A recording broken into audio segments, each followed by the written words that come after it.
चलो भाई देखो, हम बात कर रहे हैं उत्तराखंड की मॉडर्न हिस्ट्री। बॉक्स आगे देखना। उत्तराखंड का आधुनिक इतिहास, मॉडर्न हिस्ट्री। आज जो आप टॉपिक पढ़ रहे हैं, आज के टॉपिक के अंतर्गत से एक क्वेश्चन श्योर एंड सर्टेन आपके पेपर में दिखेगा। सुनिए भाई, सुनिए, बोलिए नहीं, बस सुनते रहिए। आज के टॉपिक से श्योर एंड सर्टेन आपके पेपर में एक क्वेश्चन दिखेगा। अब जो बोलता दिखेगा वो डायरेक्ट भाग दूंगा। शांति चाहिए एक बार। देखो, मॉडर्न हिस्ट्री, आधुनिक इतिहास।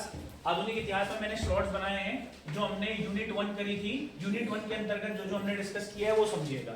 यूनिट 1 में सबसे पहले हमने इंट्रोडक्शन डिस्कस किया। इंट्रोडक्शन के अंतर्गत मैंने आपको सारी की सारी चीजें बता दी थी। यूनिट 1 के अंतर्गत जो हमने इंट्रोडक्शन डिस्कस किया था कि कैसे हाउ ब्रिटिशर्स कैप्चर्ड उत्तराखंड, समझ में आ रहा है, कैसे उत्तराखंड में अंग्रेजी शासन प्रारंभ हुआ। फिर इसी के अंतर्गत इंट्रोडक्शन के बाद दूसरा हमने जो डिस्कस किया था वो हमने डिस्कस किया था कुमाऊं के कमिश्नर। क्या डिस्कस किया था? कुमाऊं के कमिश्नर। आपको हम बताए थे टोटल 23 कमिश्नर्स हैं। अभी तक हम उनमें से 6 कमिश्नर्स के बारे में पढ़ चुके हैं। समझ में आ रहा है ना। अब जो हम बात करने वाले हैं आज, ध्यान से समझना, ये बहुत ही बेसिक है, रूट लेवल पर है ये। आज जो हम बात करने वाले हैं वो हम बात करने वाले हैं major Britishers reform in Uttarakhand. Uttarakhand में अंग्रेजों के द्वारा किए गए मुख्य सुधार। क्या बोला मैंने आप लोगों को? अंग्रेजों के द्वारा किए गए मुख्य सुधार। ध्यान से समझिएगा।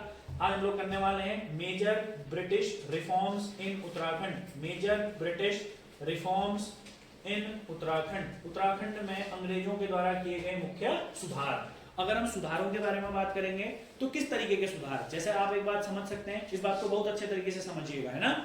जैसे इसके अंतर्गत आज जो हम सबसे पहले बात करेंगे वो हम बात करेंगे लैंड रिफॉर्म्स के बारे में। सबसे पहले आज हम किसके बारे में बात करेंगे? लैंड रिफॉर्म्स, जिसे हम लोग बोलते हैं भूमि सुधार। कौन सा सुधार बोलते हैं? भूमि सुधार। अब जैसे इसको समझना, मैं पहले मेन सारे टॉपिक्स लिख देता हूं आप लोगों के लिए। भूमि सुधार के बाद ऐसे ही हम बात करेंगे फॉरेस्ट रिफॉर्म्स, जिसे हम लोग बोलते हैं वन सुधार। जिसे हम लोग क्या बोलते हैं? वन सुधार। फॉरेस्ट रिफॉर्म जिसे हम बोलते हैं वन सुधार। फॉरेस्ट रिफॉर्म जिसे हम बोलते हैं वन सुधार। सबसे इंपॉर्टेंट है ये दो सुधार। फिर जैसे आप बोल सकते हैं शिक्षा, एजुकेशन, एजुकेशन रिफॉर्म्स, शिक्षा में किए गए सुधार। एजुकेशनल रिफॉर्म्स, शिक्षा में किए गए सुधार। किसमें करे गए सुधार?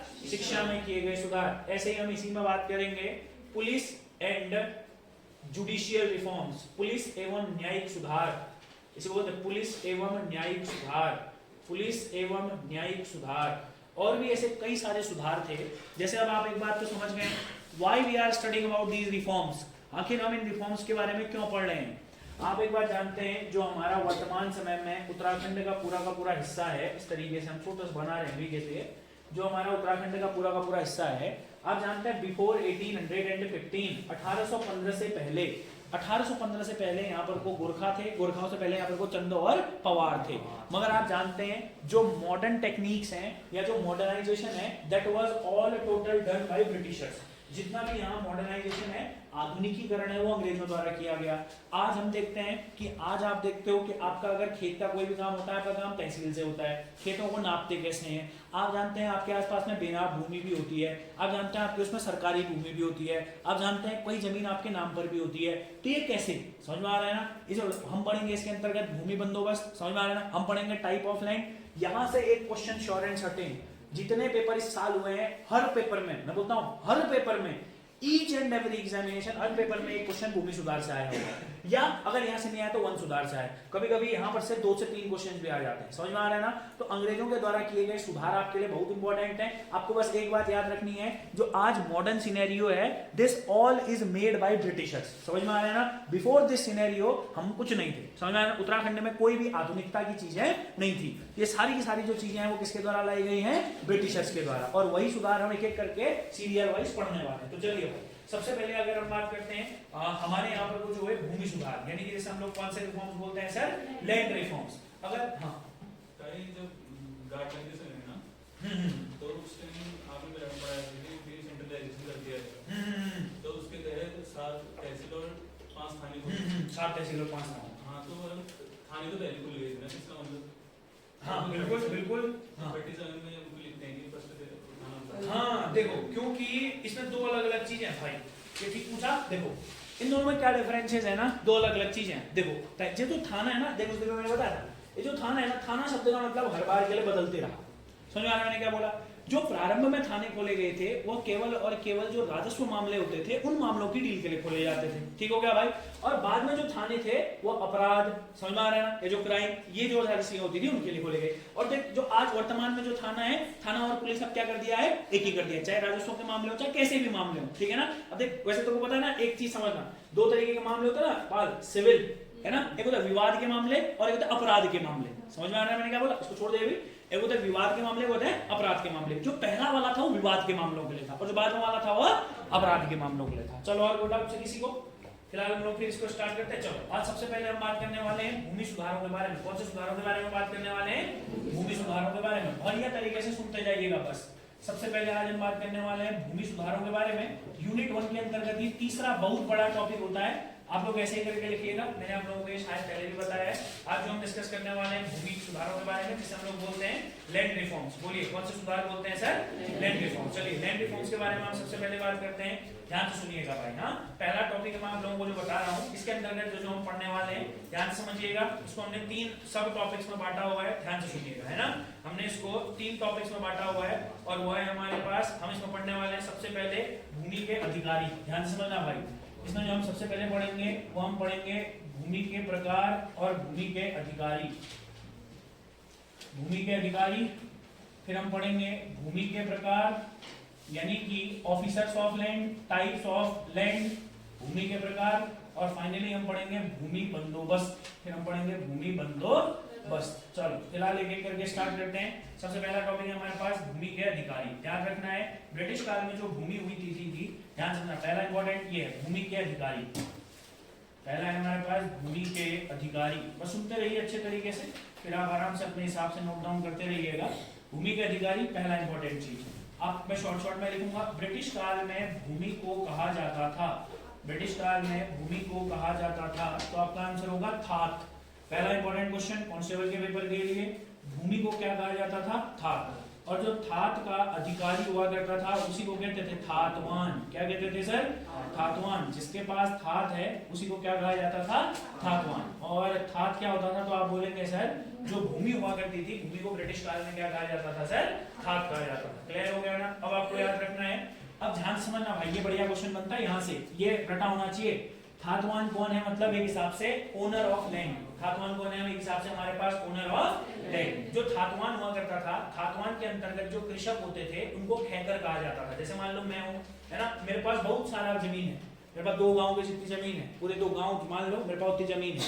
अब मेरे को क्या करना है भाई? मैं एक एक करके सारी जमीनों में अपने आप तो खेती नहीं करूंगा, मैं क्या करूंगा भाई? उसके लिए कृषकों को नियुक्त करूंगा। तो आपको याद रखना है ये जो थातवान होते थे, इनके अधीन जो कृषक होते थे, यानी कि जो फार्मर्स होते थे, जो कृषक होते थे, जो फार्मर्स होते थे, उनको क्या कहा जाता था? खैकर। डायरेक्ट आते क्वेश्चन, याद रखना है। आपसे कहेंगे कि भाई बताइए खैकर कौन होते थे, तो आप बोलेंगे these were the farmers worked under थातवान।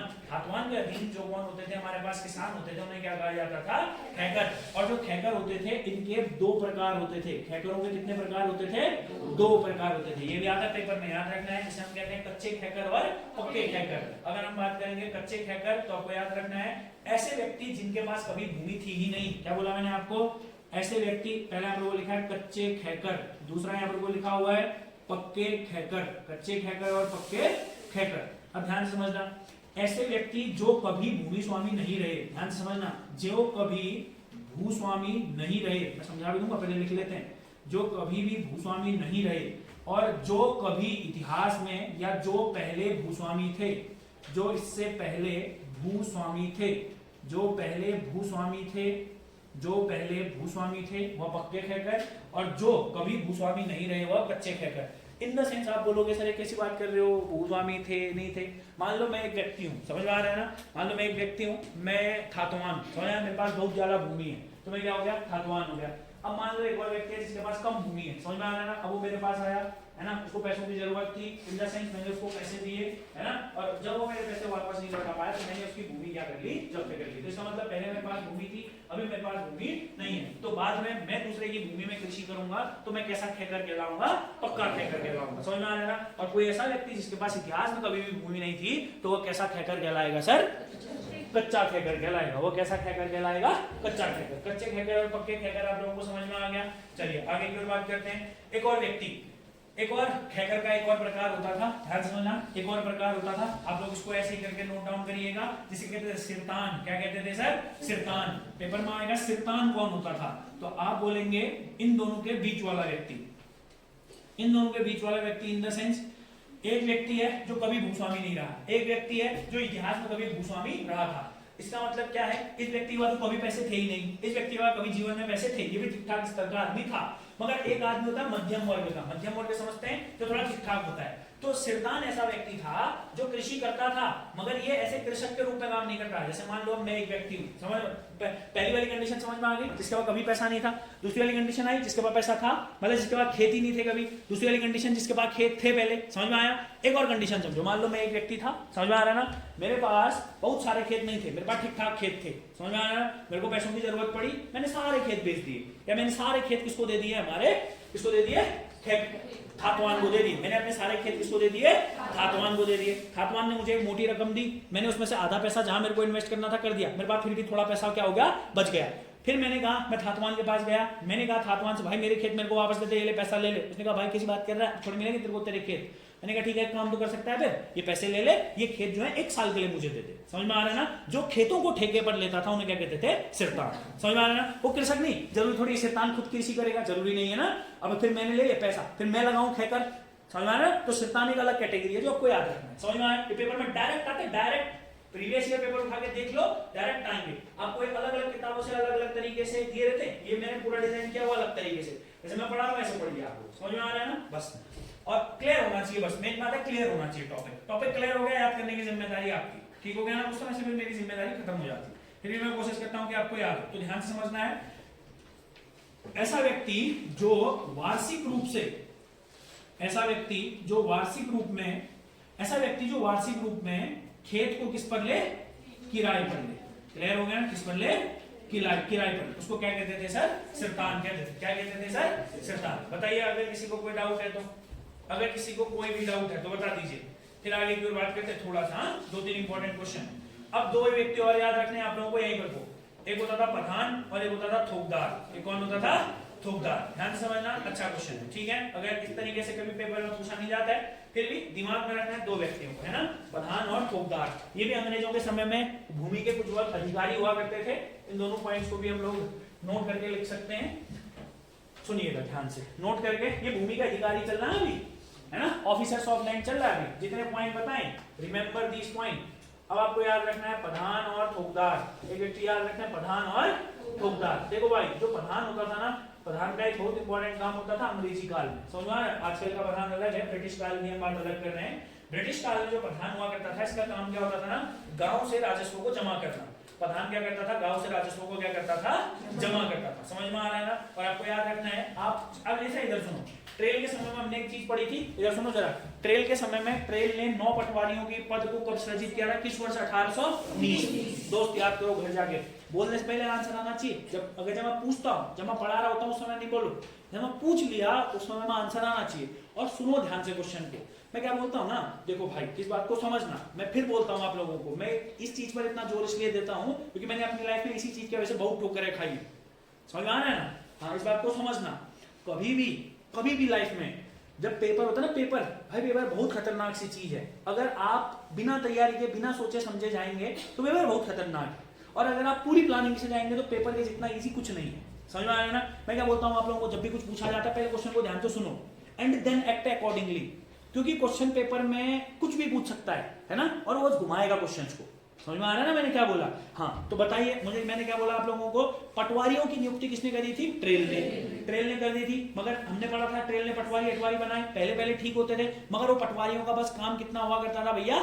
देख रेख करना। समझ में आ रहा है ना। उनको राजस्व पुलिस का दर्जा कब दिया? 1874। तो शाम से सुनना अभी, ये पेपर में भी आ चुका 1874 वाला, मैंने याद कराया भाई, मेरे को पता, नोट करके लिखाया था मैंने। जितना मैं लिखा रहा हूँ बस उतना याद करते जाओ। ये जो प्रधान होता था दोस्त, प्रधान क्या करता था ना, ध्यान से समझना, गांव से राजस्व जमा करके अंग्रेजों को देता था। क्या बोला मैंने आपको? गांव से क्या करता था यार? राजस्व जमा करता था। और गांव से रेवेन्यू, गांव से राजस्व यानी कि रेवेन्यू को जमा करके किसको देता था यार? अंग्रेजों को देता था। किसको देता था यार? अंग्रेजों को देता था। पहला इंपॉर्टेंट चीज, गांव से राजस्व करके अंग्रेजों को देता था। मगर 1874 के बाद यह काम करने लगे कौन? पटवारी। यह काम कौन करने लगे? पटवारी। समझ में आया? यह काम कौन कर लेंगे 1874 के बाद? पटवारी। क्योंकि आप जानते हैं पटवारी को कहते हैं रेवेन्यू पुलिस। रेवेन्यू पुलिस मतलब जो राजस्व को जमा करेगा और किसको देगा? अंग्रेजों को देगा। क्लियर हो गया ना? तो याद रखना, अगर पूछेगा ना, दो अलग अलग क्वेश्चन है। पटवारियों की नियुक्ति 1819, ट्रेड खत्म कहानी। पूछेगा राजस्व पुलिस का दर्जा कब दिया पटवारियों को? तो 1874। समझ में आया? दो अलग अलग क्वेश्चन है। अच्छा तो इसी लगे हाथ बता दो। प्रशिक्षित पटवारियों की नियुक्ति किसने करी? बैटन था पक्का? Sure and certain? प्रशिक्षित पटवारी बताया था मैंने आपको, जो ट्रेंड पटवारी हुआ करते थे। याद है ना आप लोगों को? हाँ चलो फिलहाल आगे की बात करते हैं। अब आता है अगला आदमी, थोकदार। कौन आता है भाई अगला आदमी हमारे पास? थोकदार। और आपको याद रखना है थोकदार का काम क्या होता था सर? यह राजस्व, अच्छा एक मिनट, ये अंग्रेजों को नहीं देगा, तो मैंने डायरेक्ट लिख दिया। इसका काम क्या होता था? गांव से राजस्व को जमा करना। और जो थोकदार हुआ करता था, थोकदार क्या करता था फिर? ये राजस्व को, थोकदार क्या करता था? राजस्व को प्रधान से लेकर के, थोकदार का काम हुआ राजस्व को प्रधान से लेकर के किसको देता था? अंग्रेजों को देता था। ये इंपॉर्टेंट पॉइंट है, ठीक है। थोकदार का काम क्या होता था? रेवेन्यू को प्रधान से लेकर के किसको देता था सर? ब्रिटिशर्स को देता था। उसी को क्या कहते थे? थोकदार। और ये बहुत अच्छा क्वेश्चन है, आपको बता देते हैं। ये जो थोकदार था ना, कुमाऊं में तो इसको क्या कहा जाता था? थोकदार। मगर आपको याद रखना है, थोकदार जो हमारे पास गढ़वाल है ना, गढ़वाल, हाँ गढ़वाल के अंतर्गत भी दो गढ़वाल है, आपको पता है ना, उत्तरी गढ़वाल और दक्षिणी गढ़वाल। पेपर में डायरेक्ट पूछ सकता है, तो आपको याद रखना है जो उत्तरी गढ़वाल है वहां पर को जो थोकदार होता था उसे सयाना कहा जाता था। क्या कहा जाता था? ये जो थोकदार है इसको नॉर्दर्न गढ़वाल, उत्तरी गढ़वाल में क्या कहा जाता था? सयाना। क्या कहा जाता था? सयाना। और दक्षिणी गढ़वाल में कमीन कहा जाता था। क्या कहा जाता था? कमीन। साउथ गढ़वाल में इसको कमीन कहा जाता था और नॉर्थ गढ़वाल में इसको क्या कहा जाता था? सयाना कहा जाता था। क्लियर हो गया भाई आप लोगों को? भूमि के अधिकारी समझ में आया? ओनर्स ऑफ लैंड या ऑफिसर्स ऑफ लैंड समझ में आया? भूमि के कौन कौन अधिकारी होते थे? भूमि के कौन कौन अधिकारी? यहाँ पर वो इंपॉर्टेंट है, ये वाला पार्ट। वो वाला तो हल्का फुल्का, कोई दिक्कत नहीं है। इस वाले पार्ट को याद रखोगे भाई। भूमि को क्या कहा जाता था? खात। अधिकारी कौन होता था? खातवान। खातवान के जो खातवान भूमि का ओनर है, इसके खेतों में जो काम करते थे उसे क्या कहते थे?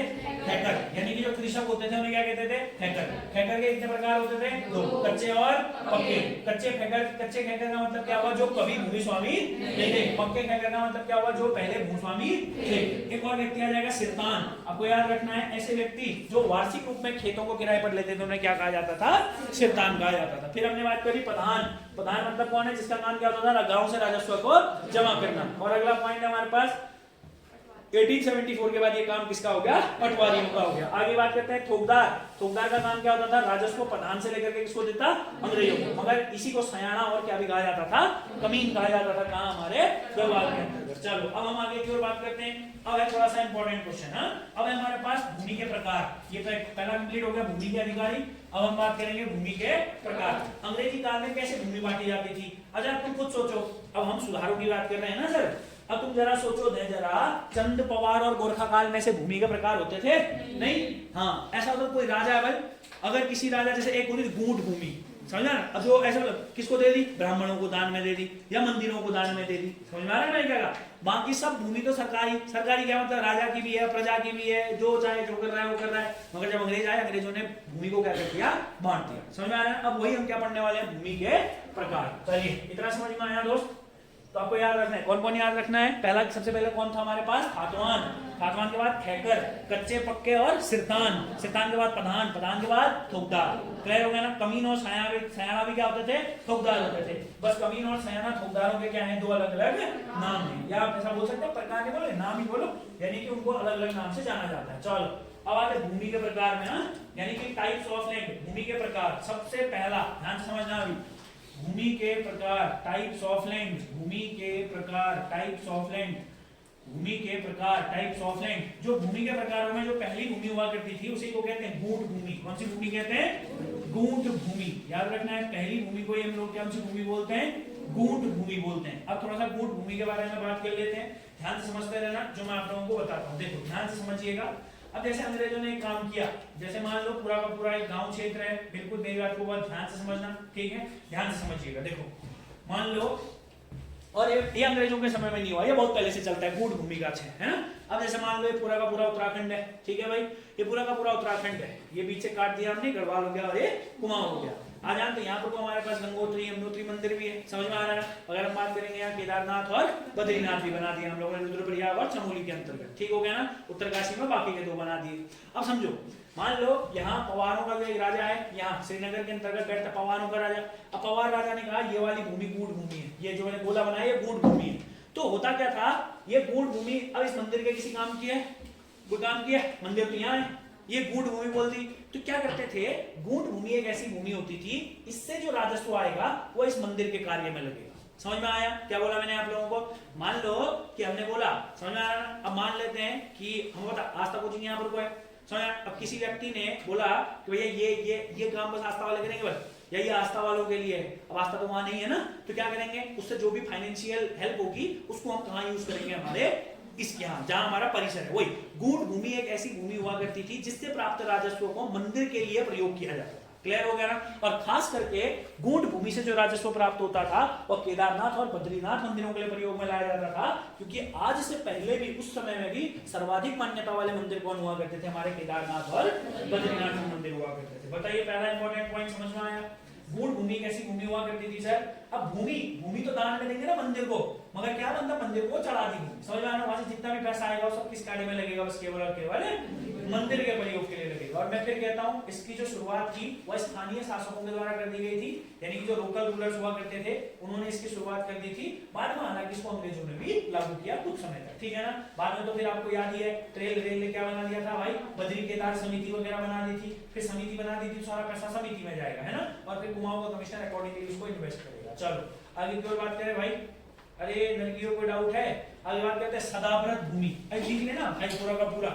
मैंने क्या बोला, गूढ़ भूमि में जब तुम नोट बनाओगे तो क्या लिखोगे भैया, इस भूमि से प्राप्त राजस्व को मंदिर के कार्यों के लिए खर्च किया जाता है। क्लियर हो गया ना। इसकी शुरुआत स्थानीय शासकों द्वारा करी गई जो अंग्रेजी काल तक चली, खत्म। क्लियर है भाई। चलो बढ़ते हैं आगे की ओर। जो दूसरी भूमि का प्रकार है उसे हम लोग बोलते हैं सदाव्रत भूमि। कौन सी भूमि बोलते हैं? सदाव्रत भूमि। इसको हम बोलते हैं सदाव्रत भूमि। बोलो बोलो बोलो, कौन सी भूमि बोलते हैं? सदाव्रत भूमि। अब ध्यान से समझना, गूढ़ भूमि और सदाव्रत भूमि लगभग एक ही जैसा है। ध्यान से समझना, जो ये सदाव्रत भूमि होती थी ना, सदाव्रत भूमि अगर आपको याद है, ध्यान से सुनिए, एक गढ़वाल सेटलमेंट ऑफिसर हुआ करते थे ईके पॉ। कौन हुआ करता था? ईके पॉ। आपको पता है जो हमारा श्रीनगर है, श्रीनगर में 1894 में बहुत खतरनाक बाढ़ आई थी गिरई गंगा में, समझ आ रहा है। तो श्रीनगर पूरा ध्वस्त हो गया था और उस समय में गढ़वाल में एक सेटलमेंट ऑफिसर था ईके पॉ। तो ईके पॉ ने श्रीनगर को बसाया, पूरा का पूरा अच्छे तरीके से बसाया। और ईके पॉ के अनुसार ही याद रखना है, जो सदाव्रत भूमि होती थी वो एक ऐसी भूमि होती थी जिससे प्राप्त राजस्व को केवल और केवल धार्मिक कार्यों के लिए प्रयोग में लाया जाता था। कहां प्रयोग में लाया जाता था? धार्मिक कार्यों के लिए। जैसे गूढ़ भूमि तो मंदिर के लिए भूमि दान में हो गई, समझ में आ रहा है। बस केवल और केवल उस भूमि से प्राप्त राजस्व में मंदिर के काम किए जाएंगे। मगर जो सदाव्रत भूमि होती थी, यह सारे धार्मिक कार्यों में इस भूमि से जो प्राप्त राजस्व होता था, सारे धार्मिक कार्यों में इसी भूमि से राजस्व प्राप्त जो होता था उसी का क्या किया जाता था? प्रयोग किया जाता था। समझ में आ रहा है ना। अब बिल्कुल ध्यान से समझना जो मैं आप लोगों को बता रहा हूँ। जैसे अब मान लीजिए कि कोई भी व्यक्ति है, अगर वो मंदिर में आ रहा है, समझ में आ रहा है ना, तो मंदिर से पहले भोजन की व्यवस्था करना, रास्ते में निवास स्थान की व्यवस्था करना, ये सारी चीजें जो भी करते थे वो कौन सी? सदाव्रत भूमि। याद रखना। क्लियर है भाई, कोई डाउट तो नहीं है। सदाव्रत भूमि या इससे प्राप्त राजस्व बस केवल और केवल धार्मिक कार्य, ये मंदिर की भूमि है। पहला इंपॉर्टेंट चीज, ये मंदिर की भूमि है और ये धार्मिक कार्यों के लिए प्रयोग में लाई जाने वाली भूमि है। रिलीजियस वर्क एंड टेम्पल ऊपर वाला मंदिर, और दूसरा वाला कौन से कार्य हो गए? धार्मिक कार्य हो गए। आगे की ओर बात करते हैं तीसरी भूमि जिसे हम बोलते थे हलिया या साजी भूमि। ये तो आजकल भी होता है गांव में। अगर आप कभी गांव गए हैं तो आप अगर देखेंगे तो आज भी कई सारे खेत, तो नहीं कहूंगा मैं, कई सारे मांगा तो कई लोग समझते नहीं है। गांव गए हो, अगर तुम गांव गए हो तो कुछ तो प्लेन खेत होते हैं, है ना, कुछ उबड़ खाबड़ ऐसे ऊपर चढ़ना पड़ता है, देखे हो कभी, है ना। हाँ, उसको मांगा होता है, बोलो क्या होता है रे? हाँ ठीक ही है भाई। सुनो तो देखो, हलिया और इसको दो अलग है ना। इसको हलिया भूमि और साजी भूमि। साजी का मतलब क्या होता है? दो लोगों का एक क्षेत्र। समझ में आ रहा ना। जैसे अगर सात जुमाओं को कहते हैं, सुना तुम लोगों ने? तुम लोग कितने लोग ऐसे जो गांव, मतलब जो गांव में जिन्होंने कई समय व्यतीत किया है। हाँ, मैक्सिमम लोग ऐसे जिन्होंने गांव में कई समय व्यतीत किया है। मान लो तुम भाई कहीं अमेरिका में गए थे भाई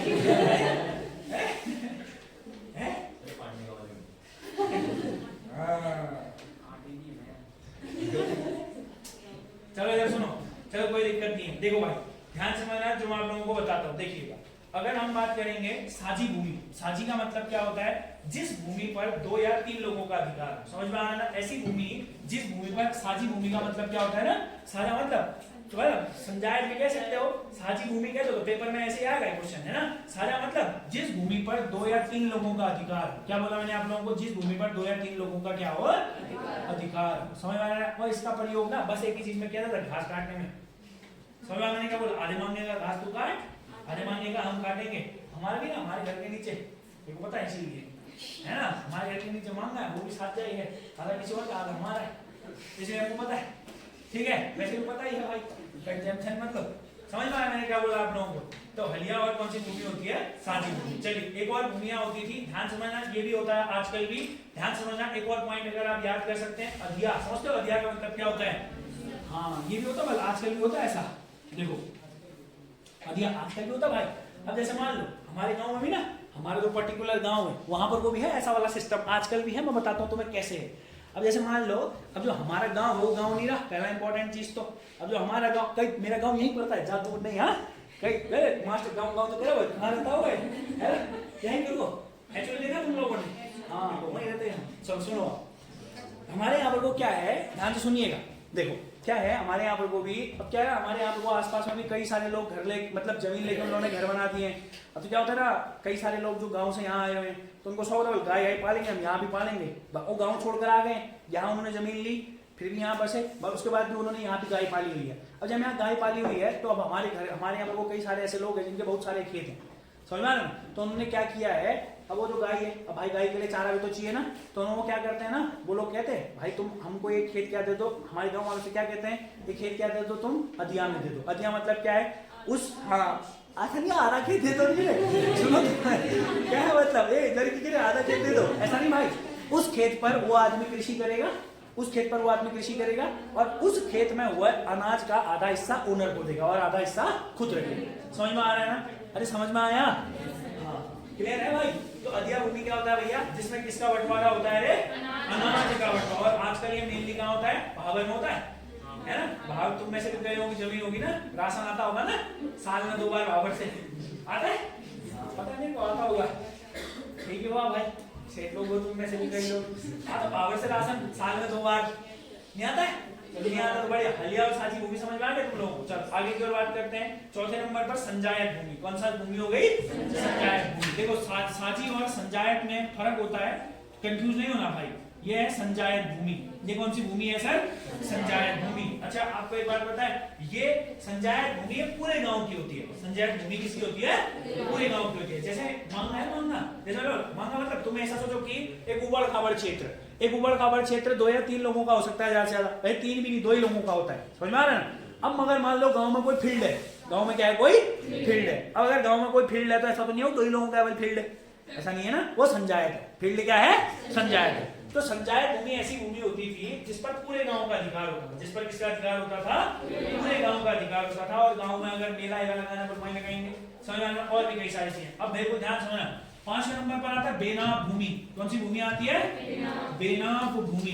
बेनाम भूमि तुम समझते हो, जैसे ना आजकल तुमने एक चीज सुना है, मान लो, हाँ देखो कब्जा वगैरह, कब्जा आप तो ठीक ही है, तो सुनो बेनाम भूमि का मतलब क्या होता है? जैसे मान लो अब हमारे पास कोई खेत है, इधर ध्यान से समझना, हाँ है, हाँ ऐसी भूमि जिसका कोई रिकॉर्ड नहीं होगा, मगर क्या है ना, उसका कोई रिकॉर्ड नहीं होगा, जिसका उस पर कब्जा हुआ उसी की होगी। समझ में आ रहा है मैंने क्या बोला?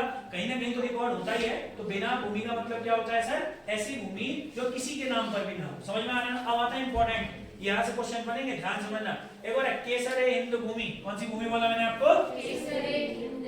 केसर ए हिंद।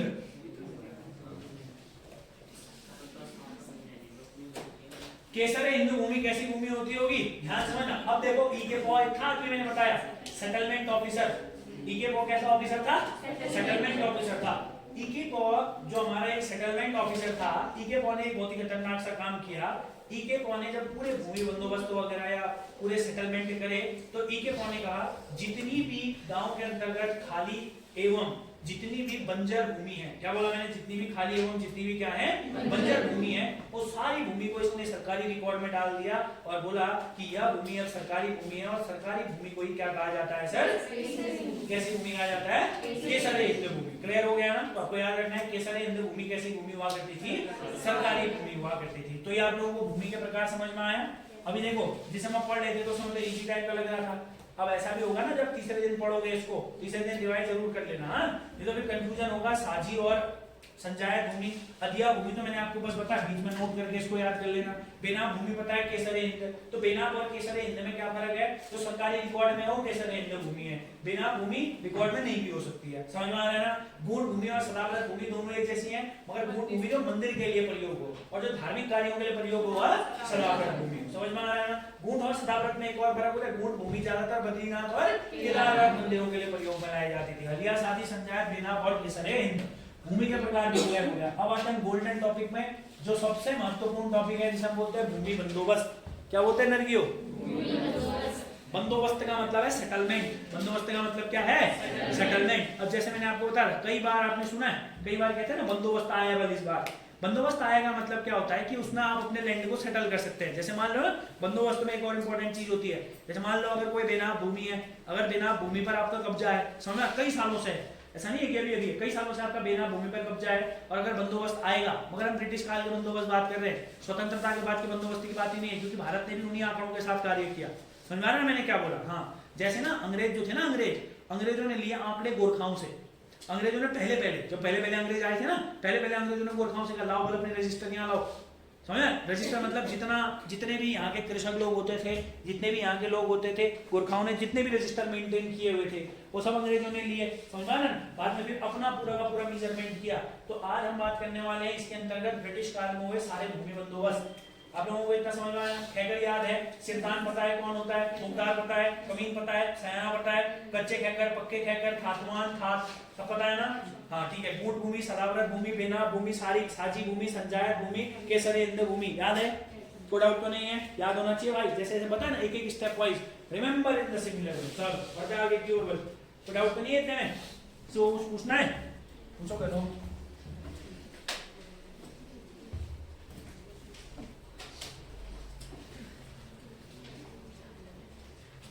चलो बढ़े आगे की ओर। हाँ आराम से हम बात करते हैं भूमि बंदोबस्त के बारे में। किसके बारे में बात करते हैं? भूमि बंदोबस्त।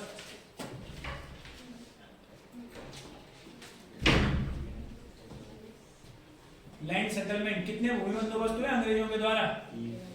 हैं? ये हमने 3 तक आया था क्लास, उसके बाद क्यों एब्सेंट हो गया? हैं? हाँ, अगर आपसे पूछा जाएगा तो आपको एक बात याद रखना है, 11+1 लैंड सेटलमेंट के ब्रैकेट में क्या लिखोगे? 11+1। 11 जो भूमि बंदोबस्त हुए वो अंग्रेजों ने करे, ब्रिटिशर्स ने करे। किसने करे रे? और एक जो भूमि बंदोबस्त था ये यूपी गवर्नमेंट ने किया बाद में। किसने किया? UP government. मगर हमें मेनली किसके भूमि बंदोबस्त याद रखने हैं? अंग्रेजों के। किसके भूमि बंदोबस्त याद रखने हैं? अंग्रेजों के। अब पूरा फोकस इधर की ओर। आपको एक बात तो याद है, सुनिएगा इधर, जो पहले के 7 भूमि बंदोबस्त हैं, पहले के कितने भूमि बंदोबस्त है? 7 भूमि बंदोबस्त हैं। वह किसने करे थे? ट्रेल ने करे थे। पहले के 7 भूमि बंदोबस्त किसने करे थे? ट्रेल ने करे थे। अब सुनना, ट्रेल आदमी आप जानते हैं ट्रेल को, ट्रेल का जो कार्यकाल था, ट्रेल का जो कार्यकाल था वो कब से लेकर कब तक था? 1816 से लेकर के 1800। ये इस समय में ट्रेल था कुमाऊं का कमिश्नर। कौन था इस समय कुमाऊं का कमिश्नर?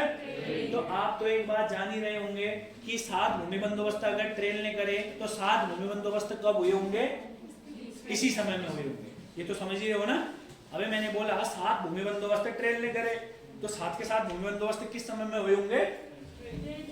इसी समय में हुए होंगे। ठीक है ना? तो आपको बस याद करा देते हैं पहले ईयर, फिर एक एक करके भूमि बंदोबस्तों के बारे में। ये हमने ट्रेल के समय में भी पढ़ा है, बट अभी थोड़ा सा डिटेल में हम इसको पढ़ेंगे। ध्यान से सुनिएगा, ठीक है? बहुत अच्छे तरीके से समझना। देखो, जो पहला बंदोबस्त था, मैं से करके लिख देता हूँ, ये 1 पहला जो बंदोबस्त था। अब सुनिएगा इधर, बोलिएगा नहीं कुछ देर तक। जो पहला बंदोबस्त था यह 1815 में हुआ कुमाऊं और गढ़वाल में। पहला जो भूमि बंदोबस्त हुआ वो कब हुआ? 1815 में हुआ। अब सुनना ध्यान से। और जो पहला भूमि बंदोबस्त था ये क्या था? 1 साल के लिए। कितने साल के लिए किया था? 1 साल। मतलब क्या है बंदोबस्त? मतलब इसी में सब होता ना कि अंग्रेजों को कर कितना लेना है, कितना कर देंगे, किस तरीके की भूमि होगी, ये सब फिक्स कर दिया अंग्रेजों ने। और जो पहला भूमि बंदोबस्त किया वो 1 साल तक के लिए किया। कितने साल तक के लिए किया? 1 साल तक के लिए किया। और 1 साल तक के लिए चीजों को फिक्स कर दिया। तो 1815 में पहला भूमि बंदोबस्त होगा। तो बताओ अगला भूमि बंदोबस्त कब होगा? 1816। और जो 1816 वाला था ये भी कितने साल के लिए था? 1 साल के लिए था। तो अगला जो तीसरा वाला होगा 1817 में होगा। 15, 16 और 17। और उसके बाद जो आपको याद रखना है, जो 1817 वाला भूमि बंदोबस्त था, तीसरा भूमि बंदोबस्त 3 साल के लिए था।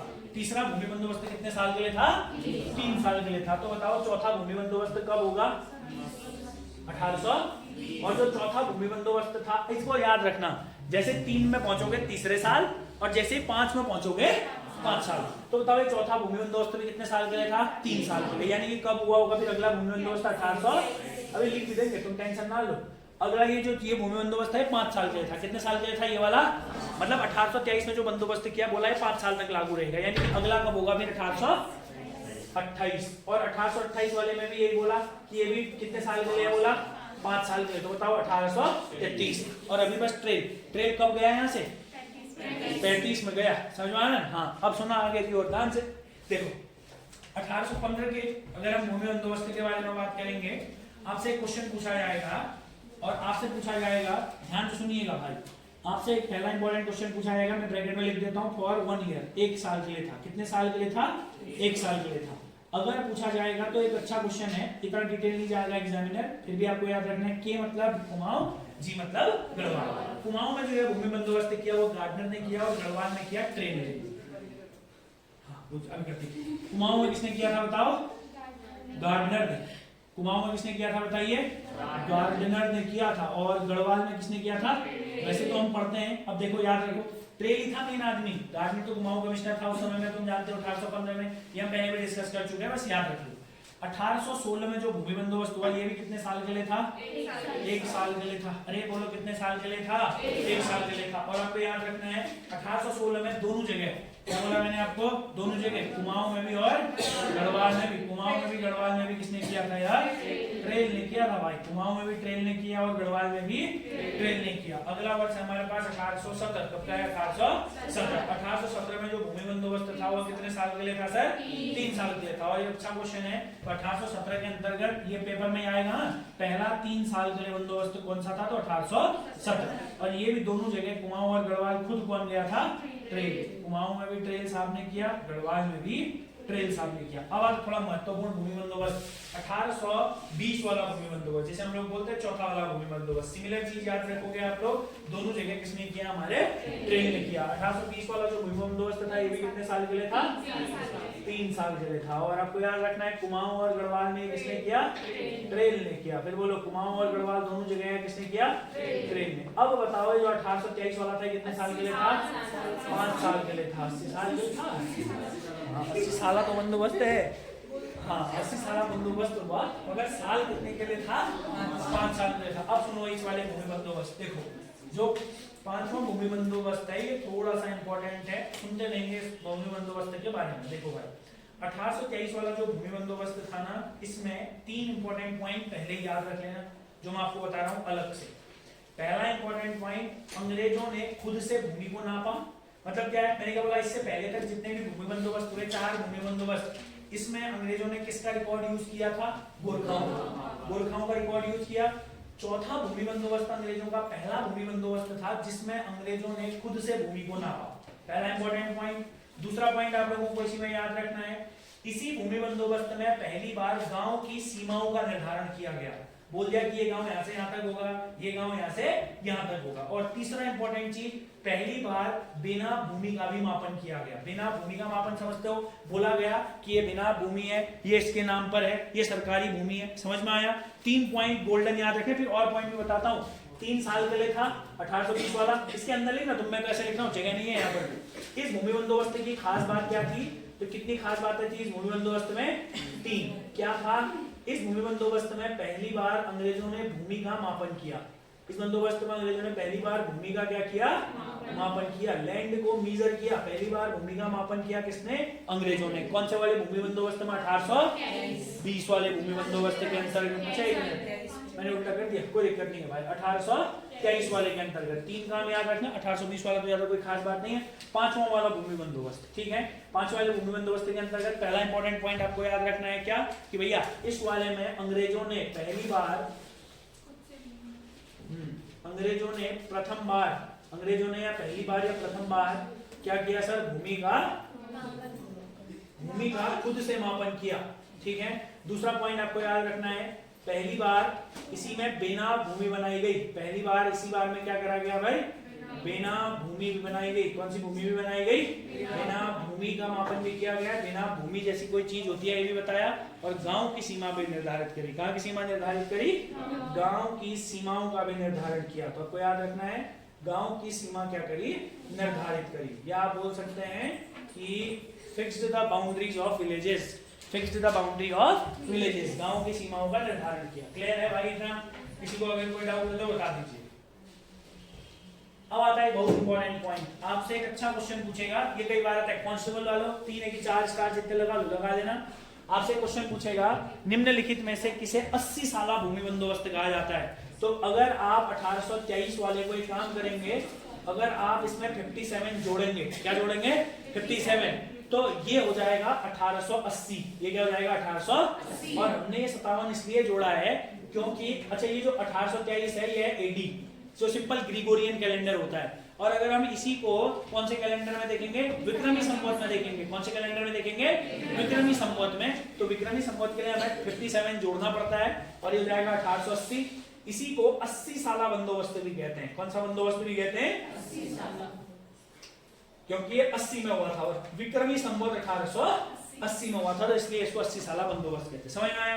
आप जानते हैं राजा विक्रमादित्य बहुत इंपॉर्टेंट राजा था, जिसने 57 बीसी में एक कैलेंडर चलाया था, विक्रम संवत, जब उसने कुषाणों को हराया था, ठीक है। हाँ, तो क्लियर है, कोई डाउट तो नहीं है इतने में? कुछ डाउट है तो पूछ लो भाई। 5 भूमि बंदोबस्त हो गए, चलो एक बार फटाफट से इनको याद करने की कोशिश करो, फिर बाकी के भी कर लेते हैं भाई।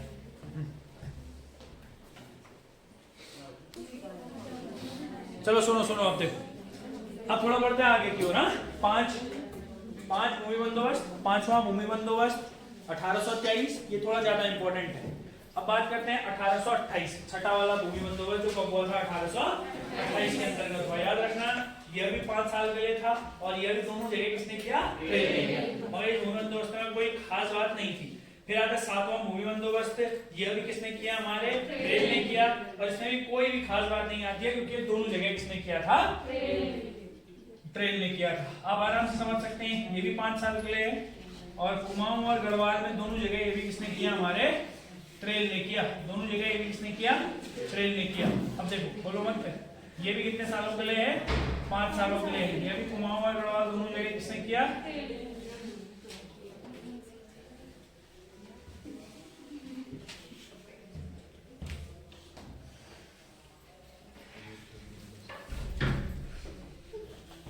चलो बढ़ते हैं आगे की ओर। अब हमारे पास होगा 8वां भूमि बंदोबस्त। यहाँ से थोड़ा अच्छे क्वेश्चन बनना स्टार्ट हो जाएंगे। और आपको पता है एग्जामिनर ना जानबूझकर पहले के साथ भूमि बंदोबस्त पेपर में नहीं देता है। एग्जामिनर को भी पता है पहले के साथ ट्रेल के समय में हुए थे, तो उसको पता है कि बच्चों ने आराम से याद किए होंगे। अगर जो देगा तो 3 पॉइंट आपको याद रखने हैं। जो भूमि बंदोबस्त 5वां भूमि बंदोबस्त था, उस वाले भूमि बंदोबस्त में कौन कौन से पॉइंट हैं ये आपको याद रखने हैं। अब देखो आगे की ओर थोड़ा बात कर लेते हैं, सुनिएगा ध्यान से। अब भाई याद हो रहा तुम लोगों को, ये बताओ पहले मेरे को, है ना। अब जैसे मान लो तुमको ये भूमि बंदोबस्त आज याद हो गए, भूमि के प्रकार याद हो गए। भाई अब तुम ना अभी ये जब आपने अपनी तैयारी जब अच्छे तरीके से करोगे, तो जब आप अपनी देश बुक पढ़ोगे तो ये आपको कई जगह मिल जाएगा। अगर आपको कोई अच्छा पॉइंट और मिलता तो आप इसमें ऐड करिए, समझ में आ रहा है ना। और कोई भी किताब हो, समझ में आ रहा है ना, तो आराम से पढ़िए भाई, बट याद करिए चीजों को वहीं के वहीं। और नोट्स अपने प्रॉपर बनाएंगे, नोट प्रॉपर बनेंगे तो ही अच्छी तैयारी हो पाएगी। क्योंकि ये मैं बार ये जितनी भी चीजें बोलता हूँ, अगर आप इनका ध्यान रख रहे हैं तो आप बहुत अच्छा कर रहे हैं, नहीं रख रहे हैं तो शुरू कर दीजिए रखना, ठीक है दोस्त। देखिए बढ़ते आगे की ओर। 8वां भूमि बंदोबस्त 1840, बोलो कब, 1840। अब ध्यान से समझना, 1840 एक अच्छा क्वेश्चन बनता ही है, ये पेपर में भी आया हुआ था। ये कनिष्ठ साहित्य के पेपर में आया था, और मैंने क्लास में भी लिखाया था, ठीक है ना। और इसी तरीके से जिस तरीके से मैंने बोला था पेपर में लगभग वैसा ही क्वेश्चन आया हुआ था। देखिए कौन सा क्वेश्चन। अब 8वां भूमि बंदोबस्त है, ये आपको याद रखना है कुमाऊं और गढ़वाल में अलग अलग ईयर में हुआ। क्या बोला मैंने आपको, कुमाऊं और गढ़वाल में अलग अलग वर्षों में हुआ। ये जो भूमि बंदोबस्त है यह कुमाऊं में हुआ था 1844 में और गढ़वाल में हुआ 1840 में। इस बात को समझना, कुमाऊं में ये बाद में हुआ, गढ़वाल में ये पहला हो गया। अब एक बात समझो, गढ़वाल में पहले क्यों हुआ, समझ में आ रहा है? इस समय में कुमाऊं के कमिश्नर कौन थे? कौन थे? एक बार बताइए आप लोग मुझे, अगर आपको याद है 1835 तक ट्रेन, 35 से 36 तक मोस्ले स्मिथ थे कि नहीं थे? 36 से लेकर के 38 तक कौन थे? भुवन। और 38 से लेकर के 48 तक लुशिंगटन। और फिर कौन आए? बेटन। तो बेटन लुशिंगटन के बाद आए, तो इसका मतलब क्या? बेटन पहले सहायक था लुशिंगटन का। ये तो होता है ना, जब एक कुमाऊं कमिश्नर होता है, जो उसका सहायक होता है वही अगला कुमाऊं कमिश्नर बनेगा। क्या बताया मैंने आप लोगों को, जिस समय में लुशिंगटन कुमाऊं कमिश्नर थे उस समय में सहायक कौन थे? बेटन। और कई बार बता चुका हूं मैं, जो कुमाऊं का डेप्यूटी कमिश्नर होता है वो गढ़वाल में बैठता है। कहां बैठता है? गढ़वाल में बैठता था। पेपर में भी आया है, कुमाऊं कमिश्नर बैठता था कुमाऊं में, और जो डेप्यूटी कमिश्नर होता था वो कहां बैठता था? गढ़वाल में। तो मैं बोलता हूं ये जो भूमि बंदोबस्त थे बेटन ने करवाए थे। किसने करवाए थे? बेटन ने। और बेटन कहां था इस समय में मौजूद? गढ़वाल में। तो पहले कहां कराएगा भाई? गढ़वाल। फिर कहां कराएगा?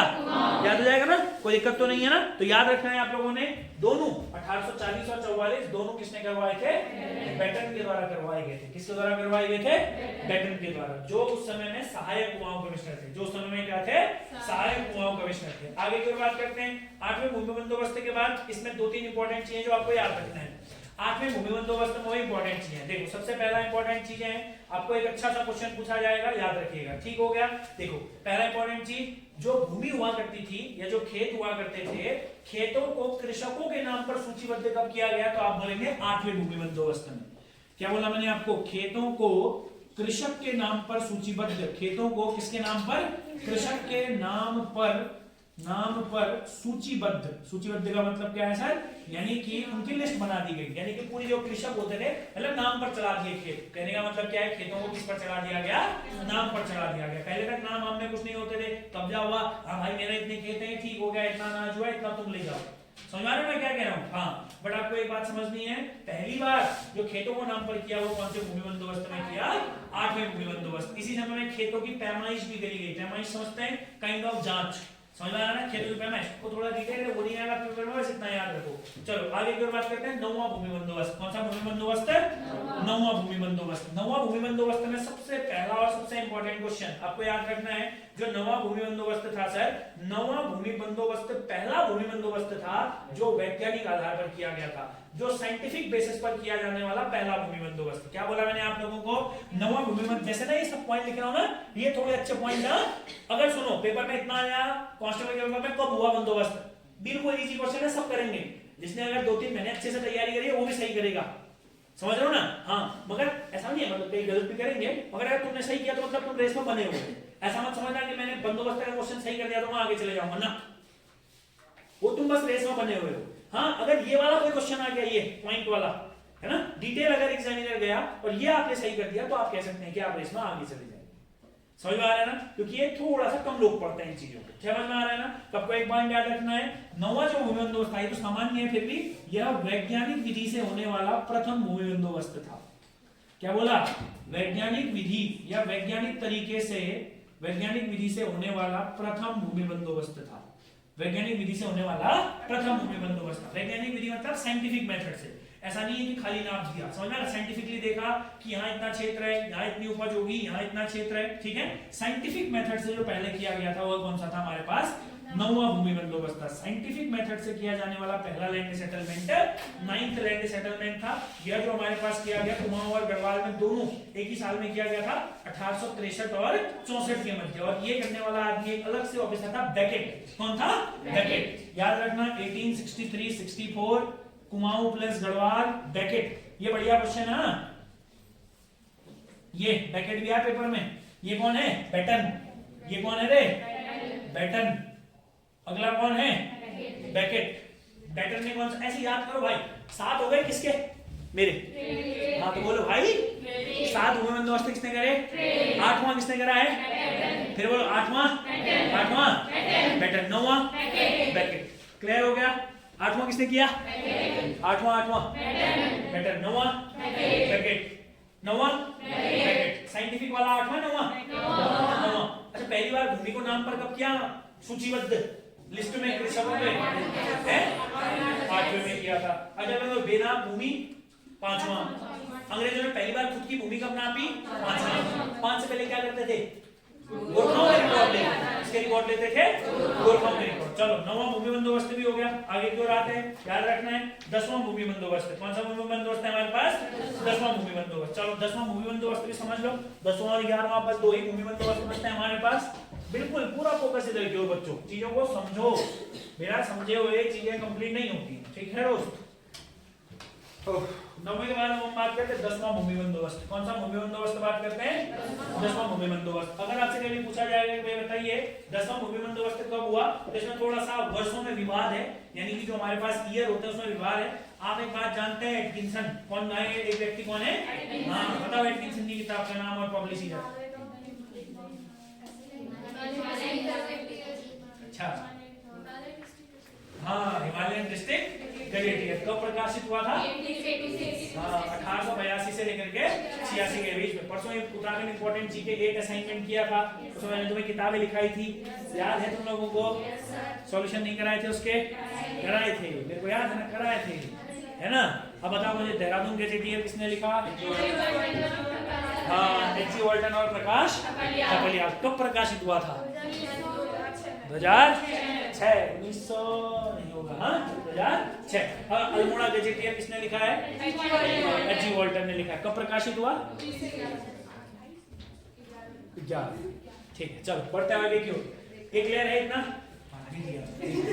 ये देखो 10वें भूमि बंदोबस्त में एटकिंसन कहते हैं, ध्यान से सुनना, 10वें भूमि बंदोबस्त में एटकिंसन कहते हैं कि गढ़वाल में ईके पॉ ने किया 1895 में, ईके पॉ ने कब किया 1895 में, ध्यान से सुनना, अलग अलग चीजें। 10वां भूमि बंदोबस्त एटकिंसन के अनुसार हुआ, एटकिंसन के अनुसार, एटकिंसन ने जो अपनी किताब लिखी है, एटकिंसन के अनुसार हुआ 1895 में, ध्यान से सुनना, गढ़वाल में। हाँ चलो इधर देखो, अभी लिखा हुआ एक सेकंड के लिए समझो। 10वां भूमि बंदोबस्त गढ़वाल, जी गढ़वाल, गढ़वाल में 10वें भूमि बंदोबस्त में एटकिंसन कह रहे हैं कि 1895 में हुआ। और याद रखना वहीं बद्रीदत्त पांडे कह रहे हैं कि 1899 में हुआ। फिर बोलो 1899 में हुआ, फिर बोलो कब हुआ 1899 में हुआ। तो आपको याद रखना है बद्रीदत्त पांडे के अनुसार कब हुआ 1899 में हुआ। और यहाँ पर ऐसा कहते हैं कि जो गढ़वाल सेटलमेंट ऑफिसर था वो था ईके पॉ। गढ़वाल सेटलमेंट ऑफिसर कौन था, मतलब गढ़वाल जो 10वां भूमि बंदोबस्त था वो ईके पॉ ने करवाया, ठीक है ना।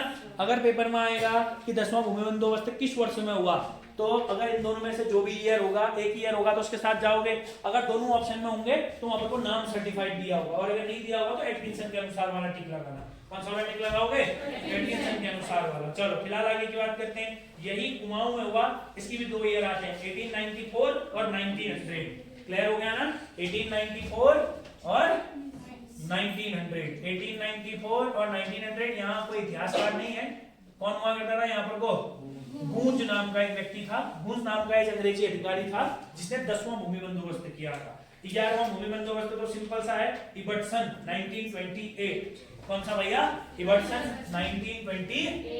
1928 में दोनों जगह इबर्टसन के द्वारा करवाया गया था। किसके द्वारा करवाया गया था, इबर्टसन के द्वारा करवाया गया था 1928, दोनों जगह, कुमाऊं में भी और गढ़वाल में भी। आते 12वां भूमि बंदोबस्त, ये लास्ट में नोट करके लिख लेना। 12वां भूमि बंदोबस्त 1960 से 64 के बीच में, 1960 से 64 के बीच में यूपी गवर्नमेंट के द्वारा करवाया गया था। किसके द्वारा करवाया गया था, यूपी गवर्नमेंट के द्वारा करवाया गया था। तो ये थे आपके कितने भूमि बंदोबस्त, 12 भूमि बंदोबस्त। 11 अंग्रेजी काल में हुए और एक स्वतंत्रता के बाद हुआ। क्लियर है भाई इतना, किसी को अगर कोई डाउट्स हैं तो आराम से पूछ लीजिए, बट याद होना चाहिए भाई। 7 के बाद 8वां किसने किया था, नाम बताओ। 9वां अगर हम बात करेंगे तो बैकेट ने करवाया था। 10वां हाँ ईके पॉ, याद रखो ईके पॉ। और 11वां अगर हम बोलेंगे तो इबर्टसन। 12वां यूपी सरकार, या जिसे हम लोग यूपी गवर्नमेंट भी बोल सकते हैं। ठीक है भाई, क्लियर है इतना, कोई डाउट्स हैं। चलिए अब एक दरख्वास्त है आप लोगों से, कॉपी का लास्ट पन्ना खोलिए और सारे के सारे भूमि बंदोबस्त बिना देखे एक बार लिख लीजिए। चलो फटाफट से लास्ट पन्ना खोलो, पहले एक बार अगर लिखा है तो उसको देख लो, नहीं लिखा है तो इधर देख लो।